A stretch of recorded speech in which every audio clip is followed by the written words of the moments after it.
বন্ধুরা, দেখাচ্ছি গ্রামীণ হাট বাজার, যেখানে গৃহস্থের মারানো ফসল, যেখানে সেই ফসল নিয়ে আসা হয় বিভিন্ন জনে নিজের ঘরের চালে হয়, তারপরে টুকটাক জমিনে যে ফসল হয় ব্যাগে ভরে, কাঁচায় ভরে, মাচায় ভরে নিয়ে আসে।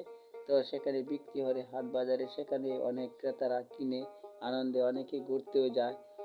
সেটি পূর্বাচল এলাকা থেকে ভিডিওটি করা। বিকেলবেলা প্রতিদিনই এখানে বেচা কিনা হয়। তো আপনারাও সেই পূর্বাচল এলাকা যেতে পারেন, সেখানে কিন্তু টাটকা শাকসবজি সব কিছু পাওয়া যায়। সেখানে একদম ফরমালিন মুক্ত, আপনার যা যা মন চায় সব একেবারে গৃহস্থের হাত থেকে সরাসরি নিতে পারেন। পাইকারি মালামাল এখানে খুব কম। এই মিষ্টি কুমড়া দেখছেন, সব সেখানকার জমিনের লাউ, সেখানকার জমিনের। আর টমেটো পোটলা বাঁধে রাখছে, একেবারে মনে করেন খুব সস্তা।